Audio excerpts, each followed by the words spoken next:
Pada menjunjung titah perkenan ke bawah Duli Maha Mulia Paduka Seri Baginda Sultan Haji Hassanal Bolkiah Muizzaddin Wad Daulah Ibni Almarhum Sultan Haji Umar Ali Saifuddin Saadul Khairiwaddin Sultan dan Yang di-Pertuan Negara Brunei Darussalam dan merujuk kepada siaran media Jabatan Perdana Menteri bertarikh 22 Mac 2021, Jabatan Perdana Menteri ingin memaklumkan mengenai perkara-perkara berikut.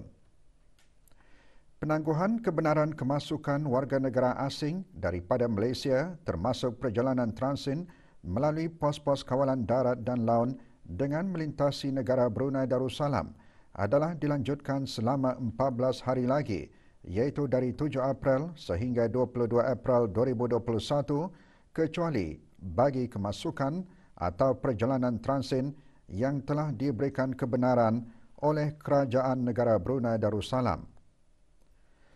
Sementara itu, transit melalui negara Brunei Darussalam hanya boleh dipertimbangkan bagi kenderaan-kenderaan yang mempunyai permit lintas batas dan penyata kebenaran transit yang dikeluarkan oleh Kerajaan Negara Brunei Darussalam dengan jaminan atau sokongan daripada pihak berkuasa Malaysia yang berkenaan dengan dikenakan syarat dan prosedur kemasukan yang sedia ada bagi tujuan berikut, iaitu atas urusan rasmi kerajaan, persekolahan, perkhidmatan-perkhidmatan kecemasan seperti ambulans, polis dan tentera dan transport operators berdaftar di Malaysia dengan permit lintas batas yang dikeluarkan oleh Kerajaan Negara Brunei Darussalam bagi penghantaran bekalan import yang penting.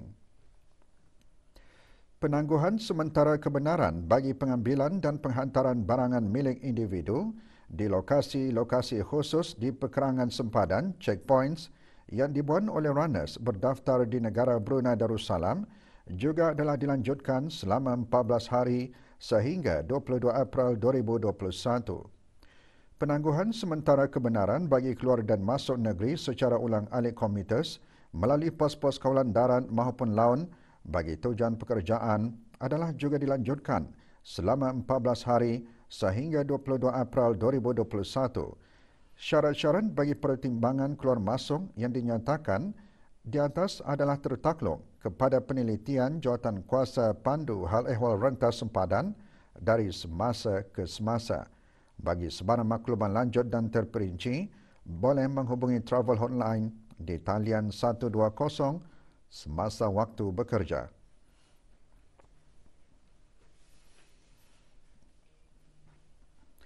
Duli Teramat Mulia Paduka Seri Pengaraan Muda Mahkota Pengaraan Muda Haji Al-Muhtadi Billah Ibni Kebawah Duli Maha Mulia Paduka Seri Baginda Sultan Haji Hassanal Bolkiah Muizzaddin Wad Daulah Menteri Kanan di Jabatan Perdana Menteri dan pengerusi Lembaga Pengarah Syarikat-Syarikat Usaha Sama Brunei Shell BSJV pagi tadi berkenan berangkat menyempurnakan perasmian Suria Energy Lab dan Loji Tenaga Solar Brunei Shell Petroleum BSP di daerah Blaid.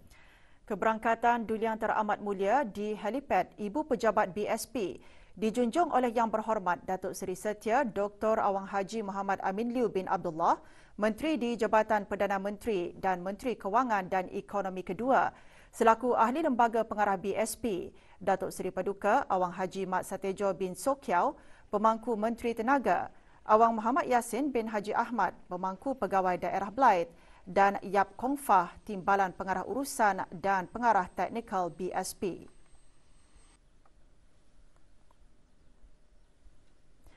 Sejurus keberangkatan Duli Yang Teramat Mulia kemudian dijunjung berangkat ke kawasan S20 Jalan Tengah Seria bagi Majlis Perasmian Seria Energy Lab. Keberangkatan Duli Yang Teramat Mulia dijunjung oleh Datuk Seri Paduka Awang Haji Ahmadin bin Haji Abdul Rahman, Timbalan Menteri Kewangan dan Ekonomi Fiskal yang juga Ahli Lembaga Pengarah BSP dan Pengarah Urusan BSP dan Pengerusi Shell Brunei, Agneta Yonsgard Lewis.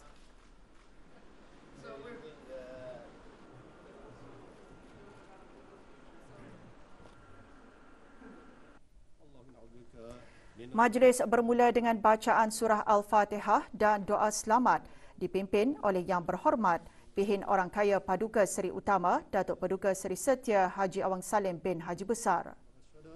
ربنا آتنا في الدنيا حسنة وفي الآخرة حسنة وقنا عذاب النار وصلى الله على سيدنا محمد وعلى آله وصحبه أجمعين بفضلك سبحان ربك رب العزة عما يصفون وسلام على المرسلين والحمد لله رب العالمين. Dalam sembah alu-aluan, pengarah urusan BSP dan pengurusi Shell Brunei menyembahkan Surya Energy Lab dan Loji Tenaga Solar BSP merupakan pelaburan yang membanggakan dan menggalakkan dalam meningkatkan kepakaran rakyat Brunei dalam bidang-bidang tenaga yang diperbaharui peralihan tenaga.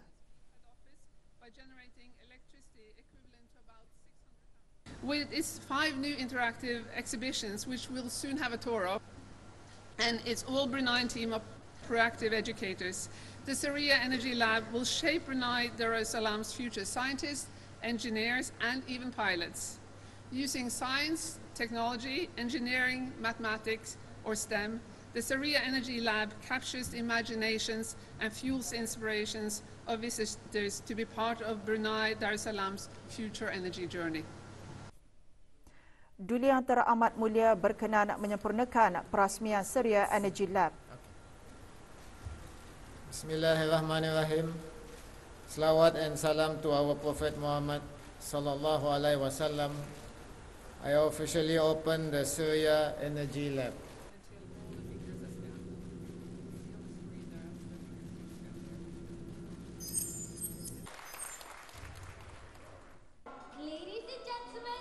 Surya Energy Lab yang sebelum ini dikenali sebagai Pusat Penemuan Minyak dan Gas merupakan pusat sains unggul yang direka untuk membentuk remaja masa kini agar menjadi pemimpin di masa hadapan.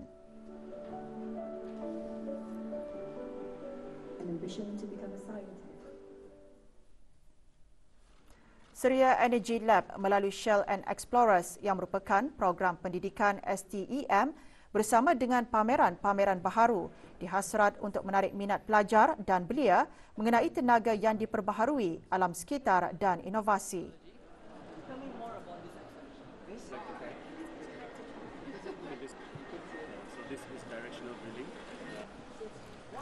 Pameran baharu Surya Energy Lab termasuk pameran interaktif mengenai teknologi penggerudian pintar Aqua Lab. Surya Energy Lab mencerminkan industri tenaga masa kini dari sektor minyak dan gas dan tenaga yang diperbaharui.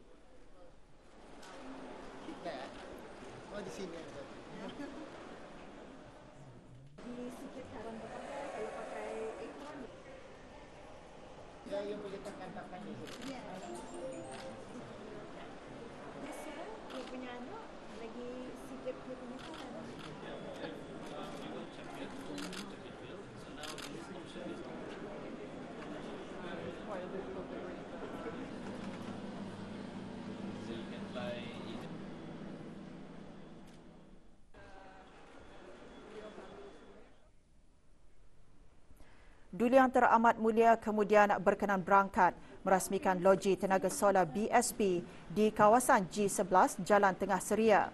Keberangkatan Duli Yang Teramat Mulia dijunjung oleh Datuk Seri Paduka Awang Haji Ahmadin bin Haji Abdul Rahman, Timbalan Menteri Kewangan dan Ekonomi Fiskal yang juga ahli lembaga pengarah BSP.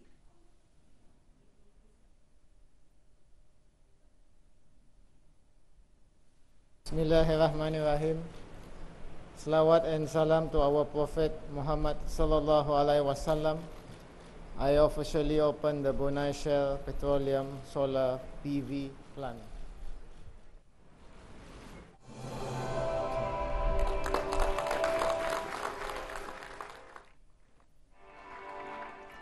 Duli Yang Teramat Mulia berkenan menandatangani plak perasmian sebagai mercu tanda terkini BSP, Loji Tenaga Solar Fotovoltaik BSP 3.3 megawatt.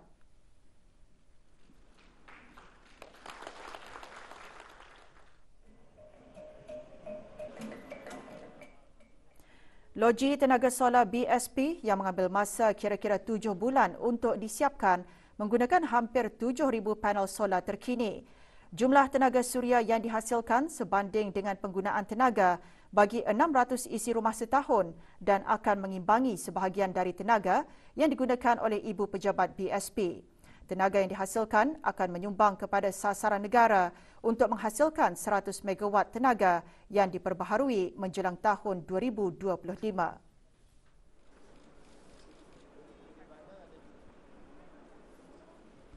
Dari jumlah warga kerja BSP, sebahagian besar terdiri daripada anak tempatan.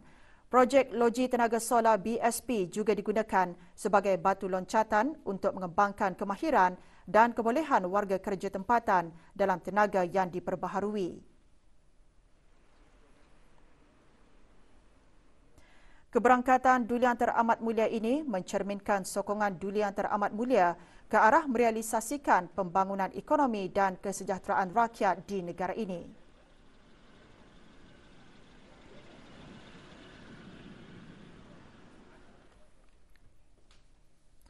Pelancaran reban ayam tertutup merupakan mercu tanda dalam meningkatkan keselamatan makanan di negara ini. Ikuti bahan berita mengenainya selepas ini. Teruskan bersama kami.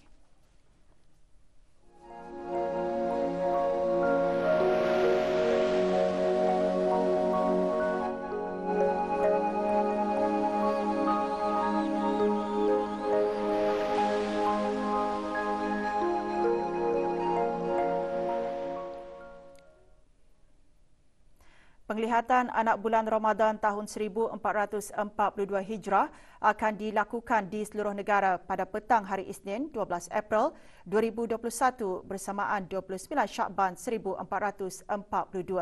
Hakim-hakim syar'i dan para pegawai mahkamah-mahkamah syariah, Jabatan Kehakiman Negara, Jabatan Perdana Menteri bersama para pegawai dari Jabatan Ukur Kementerian Pembangunan akan berada di tempat-tempat yang telah ditetapkan untuk meruqyah, iaitu melihat anak bulan Ramadan tersebut di tempat-tempat berikut.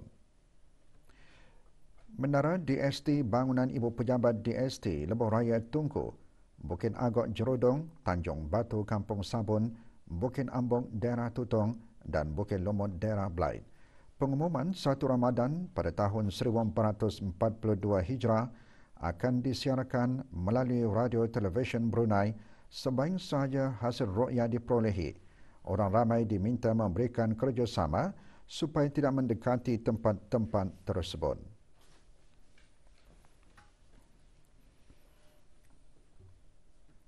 Dengan cabaran bekalan ayam domestik ketika ini, Yanur Trading Company komited meningkatkan keselamatan makanan dan pembangunan negara yang mapan sejajar dengan Wawasan Brunei 2035 yang bertujuan untuk memenuhi keperluan dan permintaan negara. Pada hari ini, syarikat berkenaan mencapai satu lagi mercu tanda dalam merealisasikan projek pelaburan bernilai RM7 juta dengan membina reban ayam tertutup. Majlis perasmiannya diadakan pagi tadi di Kampung Masin.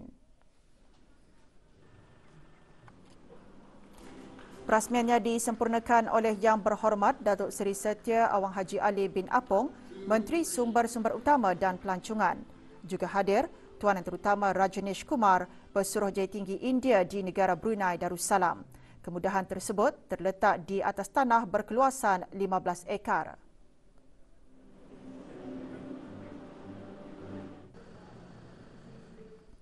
Ladang ayam yang menggunakan teknologi Jerman itu dilengkapi dengan teknologi kawalan persekitaran automatik bagi menghasilkan daging ayam yang berkualiti, bersih dan bebas daripada penyakit. Setakat ini, ladang tersebut telah menghasilkan 864 tan metrik daging ayam setahun dan akan menyumbang bagi peningkatan kira-kira 3.3% pengeluaran ayam pedaging di negara ini.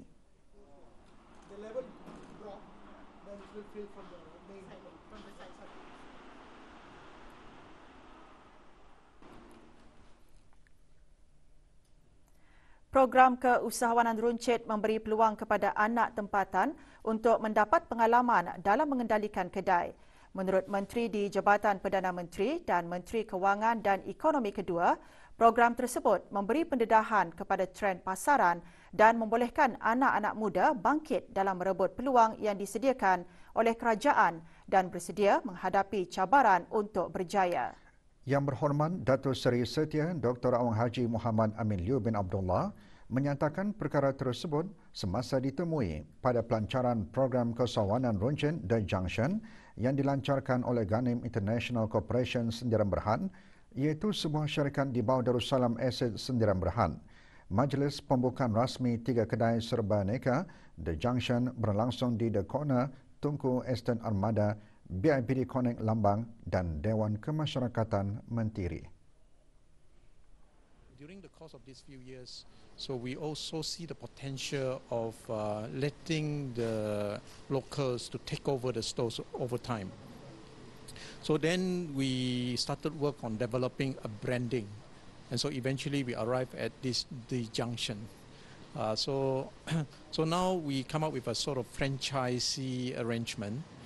So we want to open this for the local Bruneians who are keen to come into business, come to the retail industry, and so on. So this hopefully will develop entrepreneurship in them.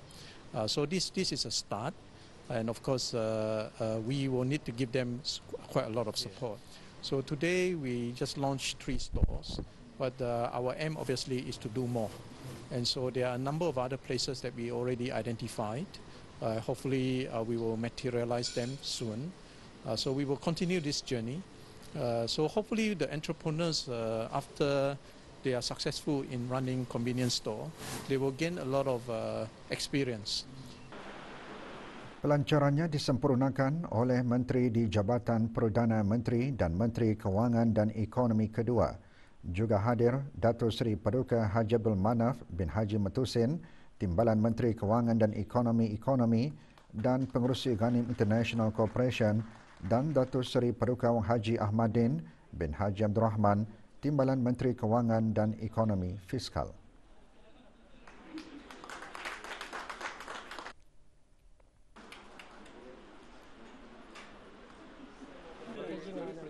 Keusahawanan runcit The Junction merupakan platform bagi mempromosi perusahaan mikro kecil dan sederhana MSME, termasuk produk satu kampung satu produk. The Junction merupakan salah sebuah franchise kedai serba aneka sehenti dan merupakan perkembangan kios The Junction milik Ghanim International Corporation yang telah beroperasi sejak 2018, termasuk di Kementerian Kewangan dan Ekonomi, Kementerian Kesihatan dan Lapangan Terbang Antarabangsa Brunei. Harapan saya untuk menjalani program ini adalah bagi menambah ilmu, pengetahuan dan pengalaman dalam menjalankan perniagaan runcit ini. Dan matlamat saya adalah untuk menggunakan platform ini sebagai satu input untuk mengukuhkan lagi pendapatan kewangan saya sekeluarga. Tiada kes baru jangkitan COVID-19 dilaporkan hari ini. Dalam siaran akhbar, Kementerian Kesihatan mengenai situasi terkini jangkitan COVID-19 di negara Brunei Darussalam melaporkan 1 kes sembuh dan 13 kes aktif masih dirawat di Pusat Pengasingan Kebangsaan. Sementara itu, jumlah keseluruhan kes jangkitan di negara ini 214, manakala jumlah keseluruhan kes sembuh adalah 198. Kes terakhir jangkitan tempatan COVID-19 dilaporkan pada 6 Mei 2020, manakala jumlah kes import sejak kes jangkitan terakhir tempatan dilaporkan sebanyak 73 kes.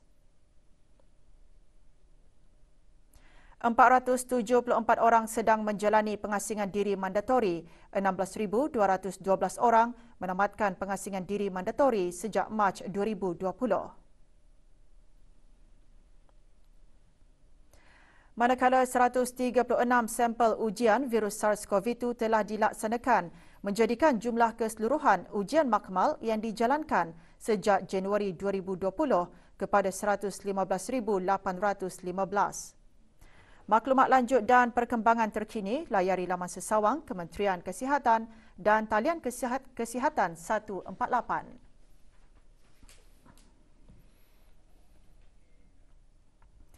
Program Ahlan Ya Ramadan, anjuran Jabatan Belia dan Sukan Cawangan Daerah Tutong dihasratkan bagi menyemarakkan lagi ketibaan bulan Ramadan dalam mendedahkan kalangan generasi belia dengan aktiviti ilmiah dan kerohanian. Program berlangsung petang tadi di Masjid Kampung Lubuk Pulau, Tutong.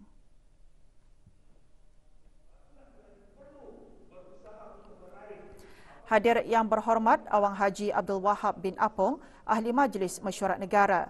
Program diserikan dengan ceramah bertajuk Persiapan Ramadan Bakal Tiba, disampaikan oleh Awang Farizal bin Ali, penolong kaunselor penjara. Ceramah antara lain menyentuh mengenai keistimewaan umat Islam dalam meraih pahala dengan menyambut kedatangan Ramadan. Program Ahlan Ya Ramadan bertujuan untuk melengkapkan diri para belia dengan ilmu pengetahuan mengenai tata cara dan adab di dalam menunaikan ibadah puasa dengan sempurna.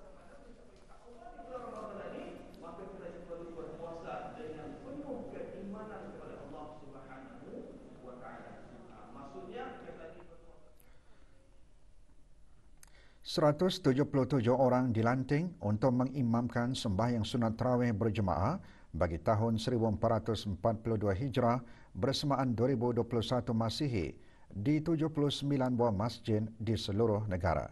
Majlis penyampaian surah lantikan imam diadakan pagi tadi di Jamiah Sri Hasnil Bolkiah, Kampung Kiarong. Penyampaian surah lantikan disempurnakan oleh Awang Haji Muhammad Rosli bin Haji Ibrahim, Setiausaha Tetap Kementerian Hal Ehwal Agama. Para imam terdiri daripada 18 orang pegawai masjid, 22 tenaga pengajar, 74 penonton dan 63 lepasan pelajar Institut Tahfiz Al-Quran Sultan Haji Hasnal Bolkiah. Pelantikan dilaksanakan oleh Jabatan Hal Ehwal Masjid dengan kerjasama Institut Tahfiz Al-Quran Sultan Haji Hasnal Bolkiah.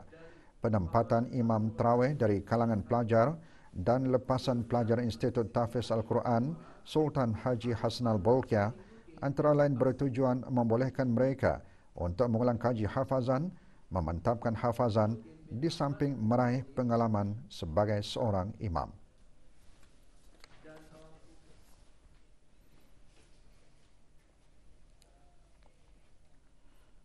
Pusat Dakwah Islamia melalui bahagian pembangunan mu'alaf dengan kerjasama Persatuan-Persatuan Mu'alaf seluruh negara meneruskan lagi acara berkebajikan melalui projek Fathul Barakah 2.0 ke rumah-rumah mu'alaf bagi daerah Brunei dan Muara. Penyampaian bantuan dijalankan secara serentak pagi tadi di beberapa tempat berasingan di daerah Brunei dan Muara. Mengetahui dan seterusnya menyampaikan sumbangan, Awang Haji Abdul Rajin bin Haji Muhammad Saleh, Pengarah Pusat Dakwah Islamia dan Dayang Haja Siti Rahma binti Haji Julaihi, Pemangku Pegawai Agama Kanan Pusat Dakwah Islamia. Inisiatif Pusat Dakwah Islamia dengan kerjasama Persatuan-Persatuan Mu'alaf seluruh negara ini memberi peluang kepada orang ramai memberikan infak jariah kepada asnam mu'alaf dalam sama-sama menyambut bulan Ramadan.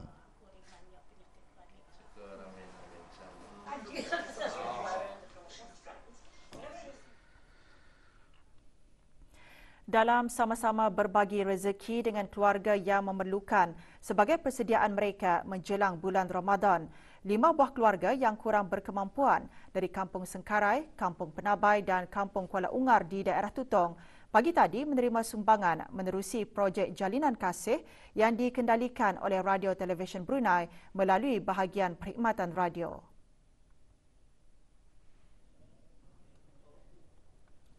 Projek Jalinan Kasih buat kali ke-13 ini merupakan sebagai salah satu usaha ke arah mendekati masyarakat pelbagai peringkat dan latar belakang kehidupan selain memberikan khidmat masyarakat kepada golongan-golongan yang memerlukan termasuk anak-anak yatim, ibu tunggal, warga emas, saudara baharu serta mereka yang kurang berkemampuan. Menerusi projek berkebajikan yang dikendalikan oleh rangkaian-rangkaian radio sejak 2009 ini, ia merupakan usaha berterusan ke arah mendukung hasrat kerajaan dalam mewujudkan budaya kehidupan masyarakat yang penyayang dan prihatin. Dan kita juga berharap kita memberikan rasa empati kepada keluarga yang memerlukan dan mudah-mudahanlah semoga keluarga yang kurang berkemampuan ini akan dapat merasai kemanisan dan keistimewaan menjelang bulan Ramadan ini.